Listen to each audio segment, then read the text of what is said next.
Bonjour Église en action, j'espère que vous allez bien, que vous reposez bien.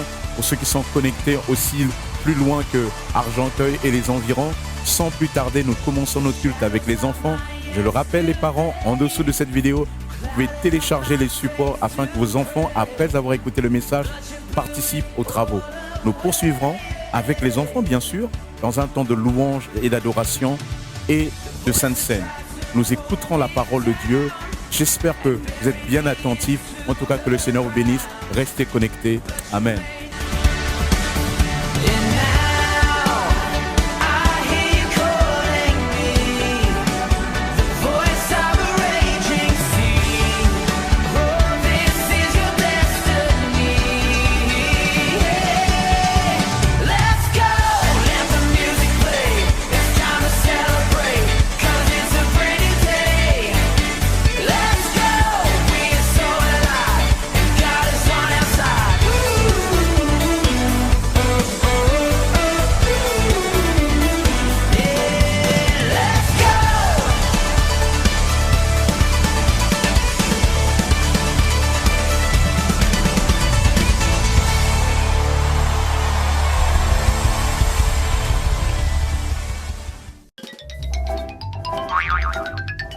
Bonjour les enfants, je suis tellement contente de vous retrouver. Allez, on part à la découverte de Jésus. Tu te souviens? Jésus est tout puissant. Jésus prend soin des gens.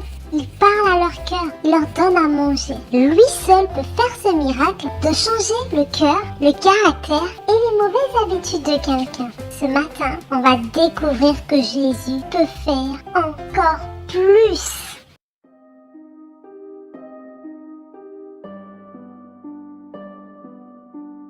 Avez-vous entendu la nouvelle? Le grand guérisseur est de retour à Capernaum. La foule excitée attendait son retour en espérant le voir ou d'assister à un miracle. Les nouvelles de Jésus guérissant les malades et chassant les démons, ainsi que la manière dont il enseignait avec tant de confiance et d'autorité, se répandaient comme une traînée de poudre, et tout le monde bourdonnait d'excitation. Quand Jésus arriva chez lui, il était attendu par encore plus de gens impatients de le voir.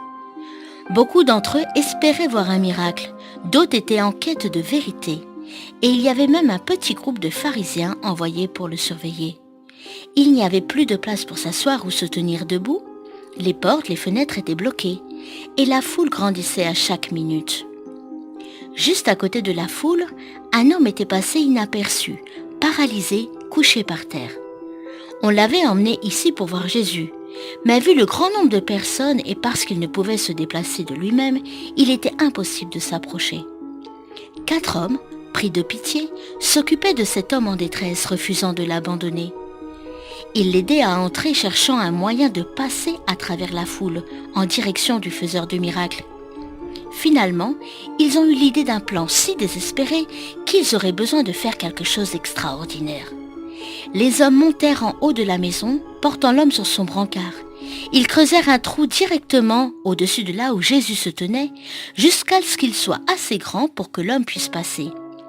La foule regarda avec étonnement pendant que les hommes faisaient descendre doucement le brancard dans la pièce juste devant Jésus. Quand Jésus vit la foi du paralytique et des hommes qui le portaient, il lui parla affectueusement comme un père à son fils. « Fils, dit-il, sois heureux, tes péchés sont pardonnés. » Ces mots étaient inattendus. Pourquoi Jésus offrait-il le pardon à un homme qui avait clairement besoin de guérison? Mais Jésus pouvait voir ce que personne ne pouvait voir. L'homme avait un besoin bien plus profond que ce qui semblait évident pour la foule. Les chefs religieux étaient furieux et dans cette incompréhension, ils accusaient Jésus en silence alors qu'ils débattaient entre eux. Mais que raconte-t-il? Il doit savoir qu'il s'agit d'un blasphème car Dieu seul peut pardonner les péchés. Jésus pouvait sonder les cœurs et les pensées des chefs religieux. Ils étaient mal à l'aise, inquiets et menacés par l'autorité et le sens des mots que Jésus prononçait. Jésus leur parla directement. « Pourquoi remettez-vous ces choses en question? Que serait-il plus facile à dire? Tes péchés sont pardonnés ou lève-toi et marche. Je fais cela pour que vous sachiez que j'ai l'autorité sur la terre pour pardonner les péchés. » Il se tourna alors vers le paralytique. « Lève-toi, prends ton lit et rentre en paix. » Immédiatement, l'homme se leva. Il prit son lit et rentra chez lui, glorifiant Dieu sur la route. Le peuple était ébahi. Jésus venait de prouver qu'il avait véritablement le pouvoir et l'autorité que seul Dieu lui-même permettait. Celui de voir à travers le cœur et les pensées afin de pardonner même le plus grand des péchés et de guérir le corps et l'esprit.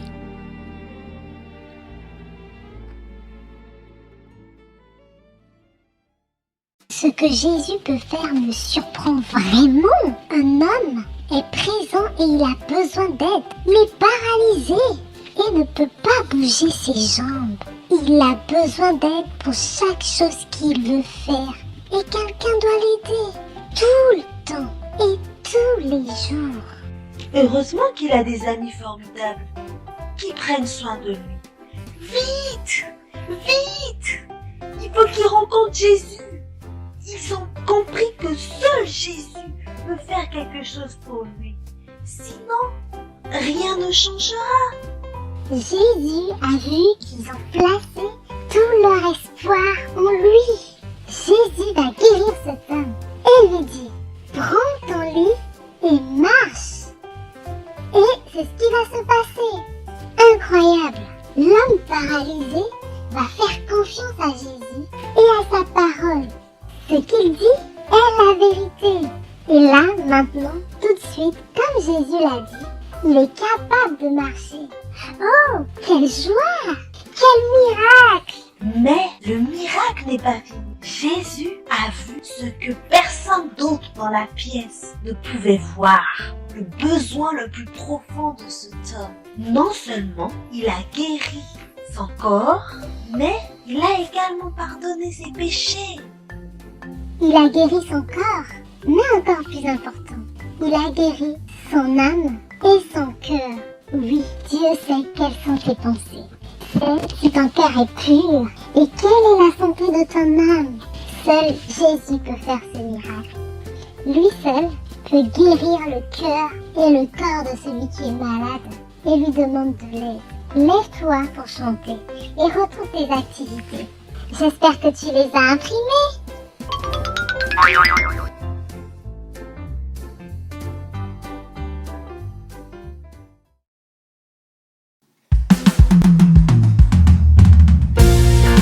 Bonjour à tous. Ce matin, une fois de plus, nous allons élever le Seigneur, l'adorer, le louer ensemble par nos chants, par nos cantiques. Honneur et gloire, force et victoire appartiennent à notre Dieu.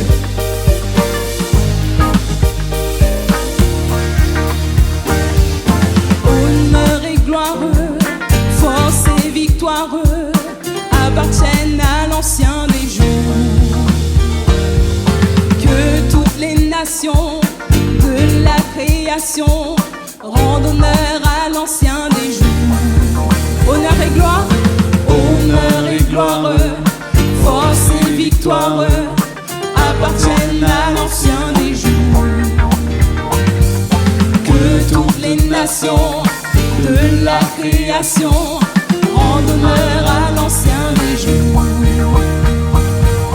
Toute langue au ciel et sur terre publiera ta splendeur, tout genou fléchira devant ton trône. Tu seras exalté, Seigneur, et ton royaume durera toujours au ancien des jours.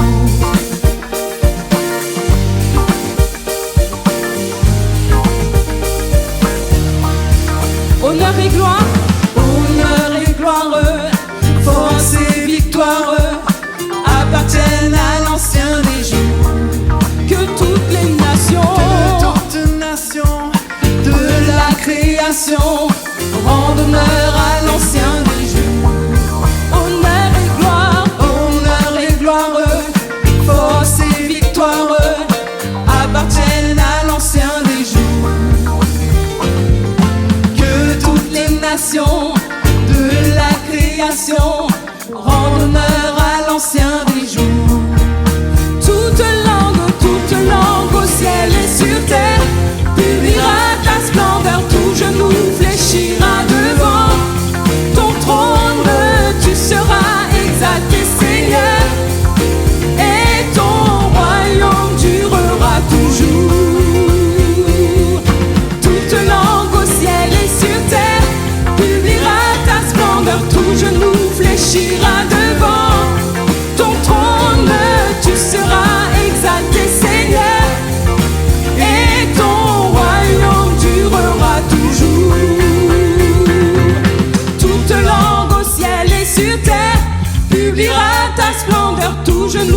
fléchira devant ton trône.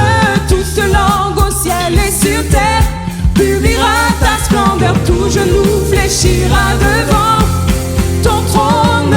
Toute langue au ciel et sur terre publiera ta splendeur, tout genou fléchira devant ton trône. Toute langue au ciel et sur terre publiera ta splendeur, tout genou fléchira devant ton trône.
comme toi, Jésus.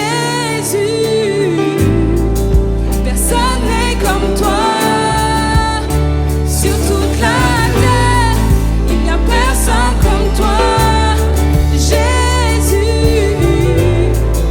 Personne n'est comme toi. Tu fais de grandes choses, tes œuvres sont glorieuses. Toi le Dieu fidèle, puissant est ton nom. Tu fais de grandes choses, tes œuvres sont glorieuses. Toi le Dieu fidèle, puissant est ton nom. Tu fais de grandes choses, tes œuvres sont glorieuses. Toi le Dieu fidèle, puissant est ton nom. Tu fais de grandes choses, tes œuvres sont glorieuses. Toi le Dieu fidèle, puissant est ton nom. Alléluia, alléluia, alléluia. Alléluia, alléluia. Alléluia, alléluia. Puissant est ton nom. Alléluia, alléluia. Alléluia, alléluia. Alléluia, alléluia. Puissant, puissant est ton nom. Alléluia, alléluia. Alléluia, alléluia. Alléluia, alléluia. Puissant, Puissant est ton nom, puissant est ton nom. puissant est ton nom, Puissant est ton nom. puissant est ton nom, Puissant est ton nom. puissant est ton nom, Puissant est ton nom. puissant est ton nom, Merveilleux est ton nom. merveilleux est ton nom, Merveilleux est ton nom. merveilleux est ton nom, Merveilleux est ton nom. merveilleux est ton nom, Merveilleux est ton nom. merveilleux est ton nom, Glorieux est ton nom. glorieux est ton nom, Glorieux est ton nom. glorieux est ton nom, Glorieux est ton nom. glorieux est ton nom, Glorieux est ton nom. Puissant est ton nom. puissant est ton nom, Puissant est ton nom. puissant est ton nom, Puissant est ton nom. puissant est ton nom, Puissant est ton nom. puissant est ton nom, Jésus est ton nom. Jésus est ton nom, Jésus est ton nom. Jésus est ton nom, Jésus est ton nom. Jésus est ton nom, Jésus est ton nom. Jésus est ton nom, Jésus est ton nom. Jésus est ton nom, Jésus est ton nom. Jésus est ton nom, Jésus est ton nom. Jésus est ton nom, Jésus est ton nom. Jésus est ton nom, Puissant est ton nom. puissant est ton nom, Puissant est ton nom. puissant est ton nom, Puissant est ton nom. puissant est ton nom, Puissant est ton nom. puissant est ton nom, Puissant est ton nom. puissant est ton nom, Puissant est ton nom. Puissant est ton nom. Puissant est ton nom. Tu fais de grandes choses. Tes œuvres sont glorieuses. Toi le Dieu fidèle, puissant est ton nom. Tu fais de grandes choses. Tes œuvres sont glorieuses. Toi le Dieu fidèle, puissant est ton nom.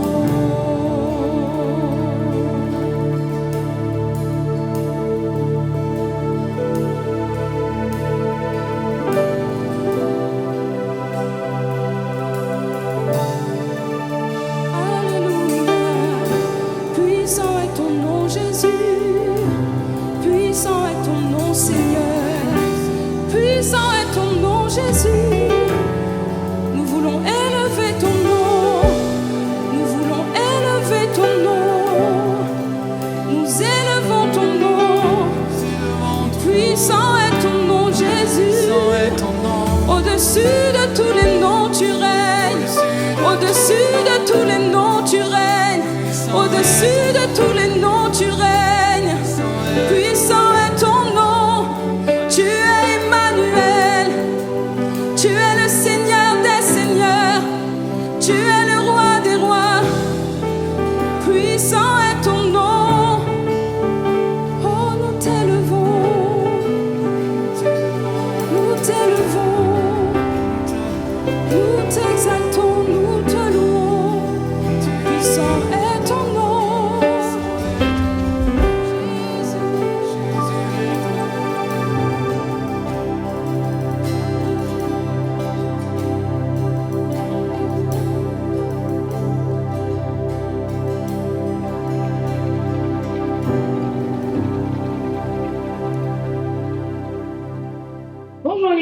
bénédiction, nous sommes heureux de partager ce moment de Sainte Seine avec vous. Nous bénissons le Seigneur car Dieu est un Dieu merveilleux.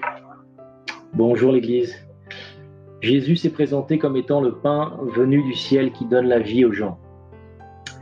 Dans l'évangile de Jean, chapitre 6, au verset 31 et 35, nos pères ont mangé la manne dans le désert selon ce qui est écrit. Il leur donna le pain du ciel à manger. Jésus leur dit, en vérité, je vous le dis, Moïse ne vous a pas donné le pain du ciel, mais mon Père vous donne le vrai pain du ciel. Car le pain de Dieu, c'est celui qui descend du ciel et qui donne la vie au monde.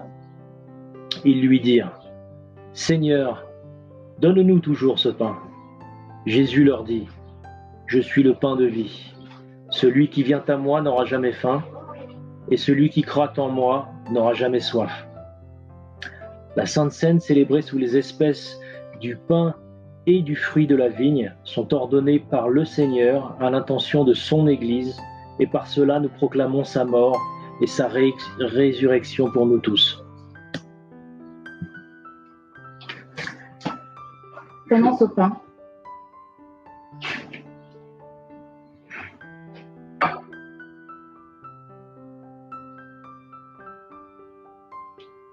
Prenons ce vin.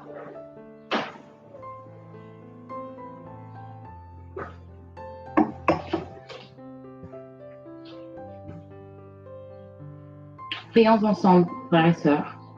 Seigneur, merci pour ta vie offerte pour nous sur la croix du Calvaire. Merci, Seigneur, pour ton corps brisé, meurtri pour nos péchés, Seigneur. Toutes les grâces et les bénédictions viennent de toi, Seigneur. Seigneur, grâce à ton sacrifice, Seigneur, nous avons été sauvés, guéris de nos maladies, Seigneur. Et ce matin, nous voulons te louer, nous voulons t'adorer, nous voulons te dire merci, Seigneur. Que toute la gloire te revienne. Sois magnifiquement glorifié, Père, dans le nom de ton Fils Jésus-Christ. Amen. Amen. Soyez bénis, passez des super vacances, à bientôt l'église.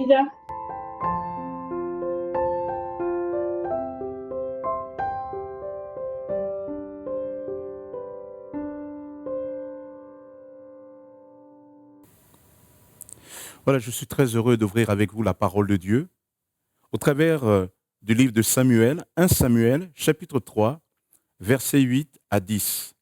1 Samuel, chapitre 3, versets 8 à 10. L'Éternel appela de nouveau Samuel pour la 3e fois, et Samuel se leva, alla vers Élie, et dit, « Me voici, car tu m'as appelé. » Élie comprit que c'était l'Éternel qui appelait l'enfant. Et il dit à Samuel, « Va, couche-toi, et si l'on t'appelle, tu diras, « Parle, Éternel, car ton serviteur écoute. » Et Samuel alla se coucher à sa place. L'Éternel vint et se présenta, et l'appela comme les autres fois. « Samuel, Samuel !» Et Samuel répondit, « Parle, car ton serviteur écoute. » Amen. Je vous invite à prier avec moi. Seigneur, nous te bénissons, Père éternel, pour ta parole. Nous te bénissons pour cette parole qui est là pour nous enseigner, pour nous faire progresser avec toi. Je te prie, Seigneur, pour mes frères et sœurs, amis qui sont au loin et qui sont au contact de ce message, que tu nous parles par ton Esprit Saint, afin que ton nom soit glorifié, Jésus. Amen. Amen. Ce passage nous plonge dans les débuts du ministère, ou plus exactement de la vie du prophète Samuel. Le prophète Samuel était l'un des plus grands prophètes en Israël. Le mot prophète veut dire porte-parole de Dieu. Ce qui est ironique dans ce passage, c'est que Samuel est connu pour être un des plus grands prophètes en Israël, mais nous sommes ici introduits dans un moment où ce prophète, ce porte-parole de Dieu, ne peut pas porter la parole de Dieu parce qu'il ne la comprend pas, parce qu'il ne la discerne pas. C'est les premières fois ici que Dieu s'adresse à ce jeune serviteur. Et il lui parle, il entend la voix de Dieu, mais il est dans l'impossibilité de la discerner réellement. Ainsi, le sacrificateur Élie va comprendre que Dieu parle à ce jeune homme et va lui expliquer comment entendre, comment répondre à cet appel de Dieu. Tout le long de la Bible, nous avons des personnes qui affirment que Dieu leur a parlé. D'ailleurs, les premiers passages de la Bible commencent par dire « L'Éternel dit ». Au commencement, et Dieu dit. Donc la Bible affirme de manière claire que notre Dieu est un Dieu qui parle. La question finalement pour la Bible n'est pas de savoir si Dieu parle, mais la question est plutôt de savoir est-ce que nous sommes aptes à l'entendre, ou plus exactement, comment entendre cette voix de Dieu. Parce que pour la Bible, dans le livre de Job, au chapitre 33, verset 14, il est dit « Dieu parle cependant, tantôt d'une manière, tantôt d'une autre, et l'on n'y prend pas garde. » Donc la Bible affirme bien que Dieu parle, et Dieu parle constamment. Dieu nous interpelle apparemment de toutes sortes de manières, mais malheureusement, l'homme n'écoute pas toujours cette voix de Dieu, ou plus exactement, ne discerne pas toujours que c'est Dieu qui est en train de lui parler. Ce matin, mon thème qui va inaugurer une série est celui de ce Dieu qui parle. Le titre de mon message est « Lorsque Dieu parle », 3 points de suspension. Lorsque Dieu parle. Pour nous arrêter ce matin sur les différentes manières et par la suite que Dieu a de parler. Vous êtes là pour la première fois au contact de ce message et avec notre Église en digital, on parle souvent dans notre manière de prier, dans notre manière de chanter d'un Dieu qui nous parle. Et vous vous interrogez légitimement à dire mais comment ce Dieu parle? Et justement, à partir de maintenant, nous allons rentrer dans une série où nous allons voir ensemble comment Dieu parle. Tout d'abord, lorsque je parle d'un Dieu qui parle, il faut noter que c'est une particularité du Dieu d'Israël. Contrairement au Dieu des païens, notre Dieu est un Dieu qui parle. Le psaume 115, verset 3, nous dit « Notre Dieu est au ciel, il fait tout ce qu'il veut. Leurs idoles sont de l'argent et de l'or. Elles sont l'ouvrage de la main des hommes. Elles ont une bouche et ne parlent point. Elles ont des yeux et ne voient point. Elles ont des oreilles et n'entendent point. Elles ont un nez et ne sentent point. Elles ont des mains et ne touchent point. Des pieds et ne marchent point. Elles ne produisent aucun sang dans leur gosier. » La particularité du Dieu de la Bible, c'est qu'il est dit que c'est un Dieu vivant. Contrairement à ses idoles, notre Dieu est celui qui parle. Autrement dit, notre Dieu, contrairement aux idoles que les hommes fabriquent, petit aparté, ces derniers temps, en préparant Université Connexion, je suis tombé sur des images de cultes étrangers et je me suis dit, j'ai vu souvent des personnes faire des statues et ils se prosternent, ils font des statues en or, etc. Et je me dis, mais quelle folie! C'est vous qui l'avez fabriqué. Comment ce que vous avez fabriqué peut devenir à un moment donné plus grand que vous? Et c'est cette aberration ici que souligne ce psaume. Mais contrairement au Dieu de la Bible, comme je le disais, notre Dieu a une bouche et parle. Il a des yeux, il voit. Il a des oreilles et il entend. Il a un nez et il sent. Alors je suis pas ici en train de dire que Dieu est comme un homme. Non, mais c'est-à-dire ces qualités, ces sens que les hommes ont, notre Dieu aussi l'a. Il est celui qui entend, il est celui qui voit, il est celui qui parle. Notre Dieu est un Dieu vivant. Jérémie, il nous est dit, mais l'Éternel est Dieu en vérité, il est un Dieu vivant et un roi éternel. La terre tremble devant sa colère et les nations ne supportent pas sa fureur. Notre Dieu est un Dieu vivant. C'est-à-dire que ce Dieu est susceptible de répondre à nos prières. Peut-être que tu as prié jusqu'à présent et tu te dis, mais Dieu ne répond pas. Y a-t-il un Dieu? J'aimerais simplement te dire ce matin que Dieu est vivant et Dieu parle. Et Dieu parle plus que tu ne le crois. Il y a des moments comme ça, tu dis Seigneur, parle-moi.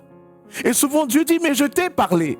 Mais la question n'est pas de savoir si Dieu t'a parlé ou pas. La question est de savoir, est-ce que toi, tu as pu discerner cette voix de Dieu?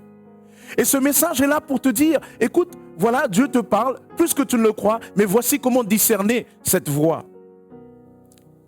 Je vais d'abord te dire au préalable que Dieu veut rentrer en contact avec nous. Si Dieu nous parle, c'est parce qu'il veut rentrer en contact avec nous. Dieu veut dialoguer avec nous. Tout le long de la Bible, nous avons cette image d'un Dieu qui veut rentrer en dialogue. La Bible enseigne que notre Dieu est un Dieu trinitaire, c'est-à-dire il est Père, Fils, Saint-Esprit. Une seule nature divine, mais partagée par 3 personnes, Père, Fils, Saint-Esprit, qui interagissent ensemble, qui rentrent en relation ensemble. C'est ainsi que les théologiens ont créé le terme de personne pour signifier l'interaction qu'il y a au sein de la communauté trinitaire entre le Père, le Fils et le Saint-Esprit. Autrement dit, notre Dieu est le Dieu du dialogue, notre Dieu est le Dieu de la communion. Et lorsqu'il crée l'homme à son image, en Genèse chapitre 2, il dit « Il n'est pas bon que l'homme soit seul ». Et Dieu va créer la femme. Parce que la particularité de Dieu, c'est que c'est un Dieu qui rentre en dialogue avec lui-même au sein de la communauté trinitaire. Et lorsqu'il crée l'homme à son image, Dieu veut aussi que l'homme communique, qu'il y ait aussi cette dimension de communion. Dieu veut rentrer en dialogue avec nous. Et lorsqu'il crée l'homme à son image, il le met dans le jardin d'Éden. Et le texte biblique nous dit que Dieu avait régulièrement l'habitude de rentrer en dialogue avec l'homme et la femme. Dieu veut rentrer en contact avec sa création. Il veut rentrer en communion avec nous. Et entre parenthèses, j'aimerais te dire ce que je suis en train de dire, de rentrer en contact avec Dieu. Tu peux l'expérimenter là où tu es.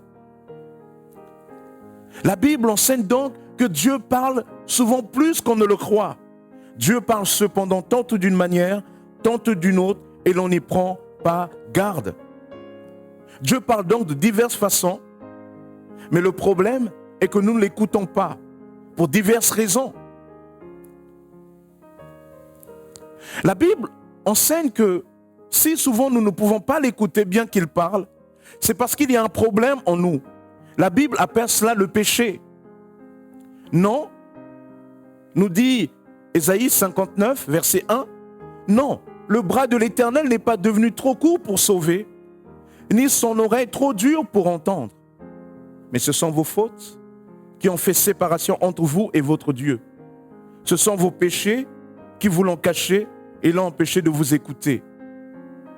Le problème est que Dieu parle tantôt d'une manière, tantôt d'une autre. Et l'on n'y prend pas garde. Mais le texte enseigne que souvent Dieu parle et nous ne pouvons pas toujours pour autant entendre cela parce que nous sommes aussi contaminés par le péché. Il y a comme un mur de séparation entre Dieu et nous. Mais béni soit le Seigneur, c'est ce que Jésus est venu faire. Jésus est venu faire sauter ce mur de séparation qu'il y avait entre vous et moi. Arrêtons-nous un instant.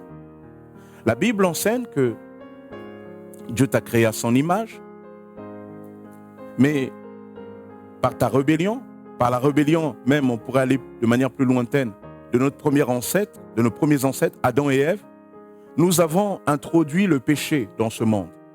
Or, notre Dieu est un Dieu qui ne peut pas supporter le péché. La Bible dit que ses yeux sont trop purs pour voir le mal. Même si Dieu nous aime, même s'il voudrait interagir avec nous, le péché est quelque chose qui crée un obstacle. La Bible enseigne que le salaire du péché, c'est la mort. C'est-à-dire qu'on ne peut pas résoudre le problème du péché qu'en versant le sang.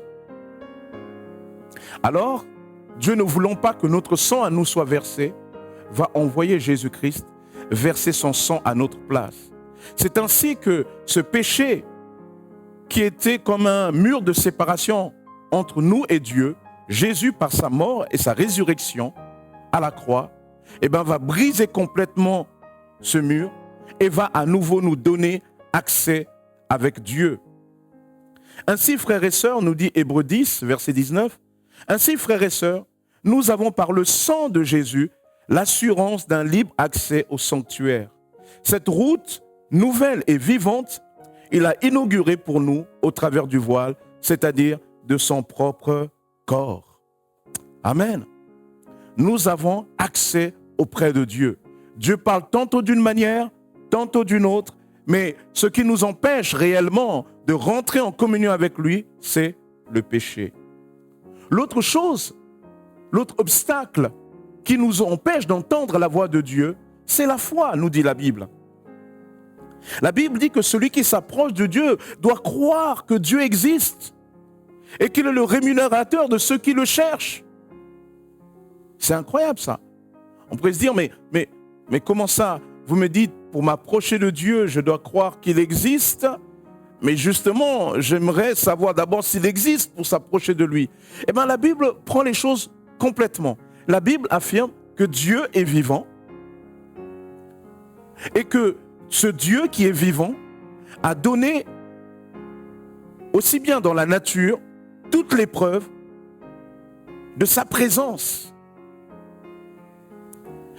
La Bible enseigne que les cieux racontent la gloire de Dieu. C'est-à-dire que lorsqu'on regarde notre monde, on ne peut pas dire qu'il n'y ait pas de Dieu. Par exemple, on voit que notre monde, et tous les scientifiques s'accordent pour dire que notre monde est très mathématique.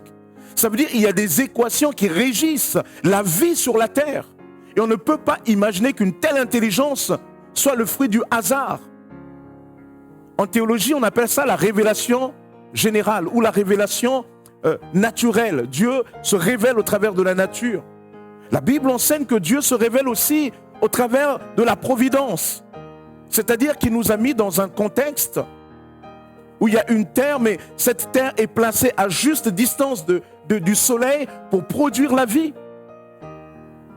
Dieu a créé le monde pour que ce monde, en quelque sorte, s'entretienne lui-même. Il montre par là sa bonté.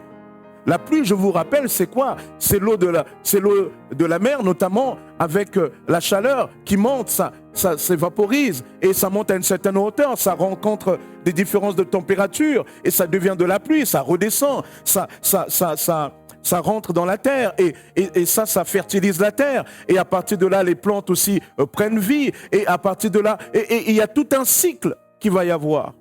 La Bible appelle cela la providence. La Bible dit aussi que Dieu s'est révélé à nous au travers de la conscience.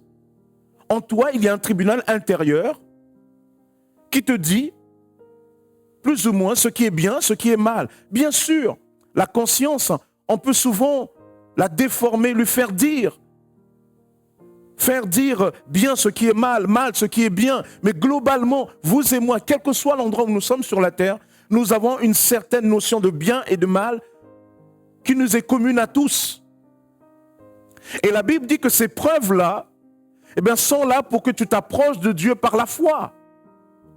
Celui qui s'approche de Dieu doit croire qu'il existe, c'est-à-dire qu'il est, et qu'il est le rémunérateur de ceux qui le cherchent. Autrement dit, croire qu'il existe, c'est-à-dire qu'il est le Dieu créateur, qui crée tout l'univers, il tient toutes choses entre ses mains, il a le contrôle de tout, il est le Dieu souverain, et qu'il est le rémunérateur de ceux qui le cherchent. C'est-à-dire, ce Dieu n'est pas simplement un Dieu impersonnel, mais c'est un Dieu qui veut du bien. Puisqu'il est le rémunérateur, puisqu'il veut répondre, il te veut du bien, il me veut du bien, nous dit la Bible. Donc, pour entendre la voix de Dieu, nous avons besoin de la foi. Nous devons croire que Dieu nous veut du bien. Parce qu'on ne peut pas s'approcher de quelqu'un dont on soupçonne les sentiments à notre égard. Dieu nous veut du bien. La Bible nous enseigne que nous devons croire en son amour pour nous. Lisons un extrait de l'apôtre Paul, Romains chapitre 8, qui nous parle de l'amour de Dieu. Ceux qui sont en Jésus, il nous est dit, qui accusera ceux que Dieu a choisis? C'est Dieu qui les déclare justes, qui les condamnera. Jésus-Christ est mort, bien plus. Il est ressuscité et il est à la droite de Dieu et il intercède pour nous. Qui nous séparera de l'amour de Christ? Serait-ce la détresse, l'angoisse, la persécution, la faim, le dénuement, le danger ou l'épée? En effet, j'ai l'assurance que ni la mort, ni la vie, ni les anges, ni les dominations, ni les choses présentes, ni les choses à venir, ni les puissances, ni la hauteur, ni la profondeur, ni aucune autre créature ne pourra nous séparer de l'amour de Dieu manifestant en Jésus-Christ notre Seigneur. L'amour de Dieu est un amour fort. Dieu parle tantôt d'une manière, tantôt d'une autre. Mais il faut, pour entendre cette voix, enlever les murs de séparation. Et c'est ce que le Christ est venu faire. Deuxièmement, il faut avoir la foi. Une fois que les murs de séparation sont ôtés, une fois qu'on s'approche de Dieu par la foi, parce que la vie avec Dieu est aussi une relation, le texte biblique nous enseigne que l'écoute de Dieu s'apprend. 1 Samuel, chapitre 3 que nous venons de lire, l'Éternel appela de nouveau Samuel pour la 3e fois. Et Samuel se leva. Samuel va entendre 3 fois la voix de Dieu, mais il ne va pas comprendre que c'est Dieu qui lui parle. Il y a des fois, lorsque Dieu parle, c'est évident, mais il y a d'autres fois, ce n'est pas évident. En tout cas, ce jeune Samuel-là, il avait du mal à entendre. Et il va avoir besoin d'un guide. Il va avoir besoin d'un maître. Et c'est ce que le sacrificateur Élie va faire pour lui. Et Élie va lui dire, écoute, la prochaine fois que tu entendras cette voix, tu diras, parle Éternel, car ton serviteur écoute. Et Samuel alla se coucher à sa place, et Dieu vint et se présenta à nouveau devant Samuel, et il l'appela une 4e fois. Samuel, Samuel. Et Samuel répondit, parle Seigneur, ton serviteur écoute.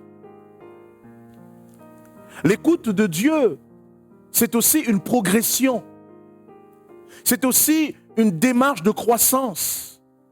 L'écoute de Dieu n'est pas quelque chose qui est acquis. Il y a des fois, on peut avoir développé une certaine écoute de Dieu, mais il y a des moments où on peut ne pas avoir, on peut échapper à cette écoute de Dieu. Parle, Seigneur, ton serviteur écoute.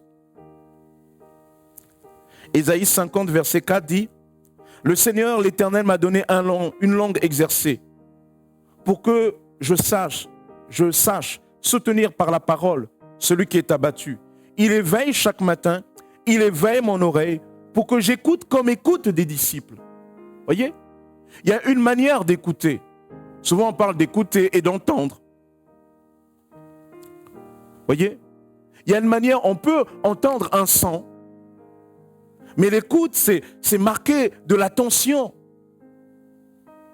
Et ici, Ésaïe dit, le Seigneur m'a donné le langage des disciples afin que je sache soutenir par la parole celui qui est fatigué. Il éveille mon oreille, il éveille mon oreille, il éveille mon oreille chaque matin. Pourquoi? Pour que j'écoute à la manière des disciples. Mais revenons à notre passage de Job. Dieu parle cependant tantôt d'une manière, tantôt d'une autre, et l'on n'y prend pas garde. Avant de voir ensemble les différentes manières que Dieu a de parler, j'aimerais t'inviter à t'arrêter un moment, te dire, toi qui te dis, Seigneur, parle-moi. Est-ce que Dieu ne t'a pas parlé plus que tu ne le crois? Et si, toi qui te poses cette question, tu as l'impression que Dieu ne t'a pas parlé, est-ce qu'il n'y a pas peut-être chez toi ces murs de séparation? Le fait que tu veux que Dieu te parle, mais à ce Dieu, tu n'es pas prêt à t'y soumettre. Et Dieu se révèle à ceux qui se tournent vers lui, ceux qui veulent se repentir, ceux qui veulent qu'il en soit vraiment de lui, ceux qui ont envie de dire, Seigneur, prends ma vie, j'ai besoin de toi. Et Dieu le fait. J'aimerais aussi te dire peut-être qu'il y a des murs de séparation entre toi et Dieu, le péché. Et ça, tu dois l'enlever. Ces murs aussi, c'est la foi. Tu doutes. Tu dis, je verrai. Mais Dieu, c'est pas comme ça. C'est Saint Augustin qui soulignait l'importance, dans le sillage de l'apôtre Paul, l'importance de croire pour voir. On ne peut pas vouloir voir et croire, parce que la Bible enseigne, de la manière que notre monde a été contaminé par le péché, nous devons d'abord poser le fait de croire. Celui qui s'approche de Dieu doit croire qu'il existe et qu'il est le rémunérateur de ceux qui le cherchent. Où en es-tu, toi? Tu te plains peut-être que Dieu ne te parle pas? Et ce matin, au travers de la parole de Dieu, Dieu t'interpelle. Dieu te parle. Qu'est-ce que tu vas en faire? J'aimerais maintenant que nous puissions terminer dans la prière. Et là où tu es, toi qui as le désir que Dieu te parle, j'aimerais t'inviter par la foi à t'approcher de Dieu, à fermer les yeux et à laisser vraiment, alors que je suis en train de te parler, le Saint-Esprit, l'Esprit de Dieu agir en toi là où tu es. À laisser le Saint-Esprit venir parler à ton cœur. À le laisser prendre un peu plus le contrôle sur ta vie. Si tu veux cela, alors je vais prier pour toi.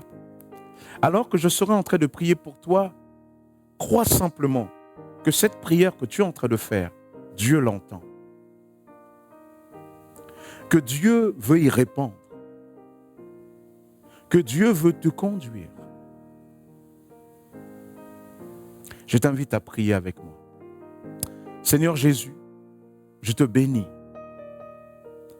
Seigneur, nous avons vu ensemble que tu es un Dieu qui parle. Alors Seigneur, parle à nos vies, parle à nos cœurs, parle à notre existence en ces instants. Seigneur, tu vois là où nous sommes, dans nos maisons. Je te prie pour ces frères et sœurs, amis qui disent, Seigneur, tu ne me parles pas ou tu ne me parles plus. Seigneur, je te prie, en écoutant leurs prières de repentance, Seigneur, de parler à nouveau à leur cœur, à leur vie, afin que ton nom soit glorifié, Jésus. Amen. Toi qui es là-bas, j'aimerais t'inviter, toi qui ne l'as jamais fait, à faire avec moi, à faire monter vers Dieu une prière de repentance. Une prière qui consiste à dire, Seigneur, c'est vrai, je désire que tu parles, je désire que tu agisses dans ma vie, mais c'est vrai quand même que je t'ai mis de côté. Je t'ai mis au loin, je t'ai mis en périphérie de ma vie, mais pas au centre. Et si tu veux à nouveau entendre le Seigneur te parler, alors je t'invite à te repentir et cette repentance, à l'exprimer au travers de cette prière. C'est une prière qui consiste à dire ces choses-là. Voilà, Seigneur, j'ai fait telle chose, maintenant je reviens avec toi en te demandant pardon. Je t'invite à prier avec moi. Ferme les yeux, baisse la tête là où tu es. Et je t'invite à répéter cette prière avec moi. Seigneur Jésus, tu le répètes avec moi. Seigneur Jésus, j'ai entendu ta voix. Un message a été communiqué ce matin et mes oreilles ont entendu. Je veux que tu me parles. Je veux que tu m'éclaires. Je veux que tu me conduises. Parce que j'ai besoin de toi. Tu ne peux pas rester en périphérie de ma vie ou au loin. Seigneur, j'ai réellement, vraiment, profondément besoin de toi. Alors Seigneur, viens dans ma vie. Viens parce que c'est avec un cœur repentant. Oui Seigneur, je te demande pardon de ne pas t'avoir écouté jusqu'à présent, de t'avoir mis au loin, d'avoir eu un cœur difficile. Mais je te demande aujourd'hui, Seigneur, de parler à mon cœur, de parler à ma vie, de me conduire. Oui, Seigneur Jésus, je le crois. Dirige-moi, afin que ma vie reflète ta gloire, soit un témoignage de ta réalité. Dans le nom de Jésus, Père, je prie aujourd'hui. Et je crois que tu m'as pardonné mes péchés, parce que la Bible le dit. Je te prie de me recevoir aujourd'hui comme ton enfant. Au nom de Jésus, Amen. Amen. Toi, pour qui j'ai prié, qui a fait cette démarche, je t'invite à te procurer une Bible, si tu n'as jamais lu. Je t'invite à ouvrir dans les évangiles, notamment l'évangile de Luc. Dans l'évangile de Luc, il est question de la vie de Jésus. Et plus tu vas explorer, approfondir cette connaissance de la vie de Jésus, plus tu vas commencer à entendre la voix de Dieu aussi dans ta vie.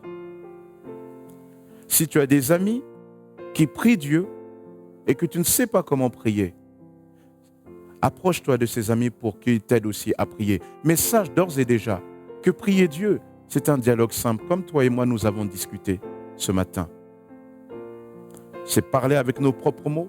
Il y a des fois peut-être, on ne dira pas toujours les mots justes, mais Dieu y comprend. Lorsque nous sommes dans nos débuts, Dieu comprend d'autant plus que lorsque nous sommes parents et que nous avons un bébé qui apprend le langage. Sois calme, sois confiant dans le Seigneur. Développe ces choses-là. Prends aussi contact avec nous. Donne-nous le témoignage, même en dessous de cette vidéo, par le lien contact. Le dire, voilà, tel jour j'ai fait la démarche avec Dieu. Et je veux véritablement que Dieu agisse dans ma vie. Et nous, en prenant aussi ton contact, ça va nous permettre de prier pour toi, de prier pour vous. Que le Seigneur vous bénisse. Amen.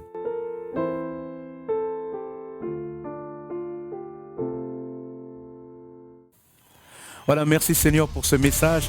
Oui, notre Dieu parle tantôt d'une manière, tantôt d'une autre. Et j'espère vraiment qu'il vous a parlé. Et je souhaite que le Seigneur vous parle tout le long de cette semaine. En tout cas, que Dieu vous fortifie. Restez connectés en Jésus. N'oublions pas aussi, à la fin de nos différents cultes, même si nous n'en parlons pas, de pouvoir aussi penser aux offrandes que nous mettons souvent de côté pour l'œuvre de Dieu. Que le Seigneur vous bénisse. Restez connectés en Jésus.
Searching far and wide for love that could only be found in you. Perfect always is your unfailing love. It's all in you, my Jesus. Never changing, never failing. Yeah, yeah, yeah. Your love is all around.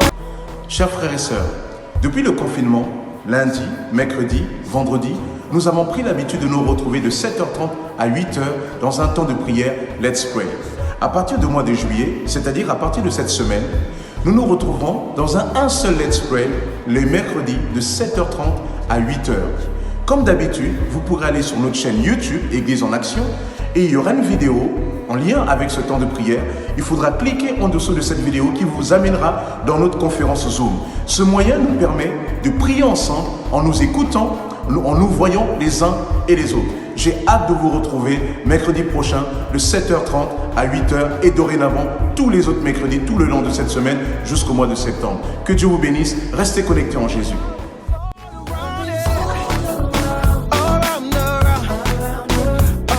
Bonjour Église en Action, vous pouvez maintenant participer de vos dons en CB ou PayPal via notre site internet www.égliseenaction.fr et vous cliquez sur le bouton Faire un don. Autre possibilité, par virement selon les coordonnées bancaires reprises dans la description de la vidéo ci-dessous, ou par chèque à établir à l'ordre de Église évangélique d'Argenteuil ou Église en action à envoyer au 29 boulevard Karl Marx 95 100 Argenteuil.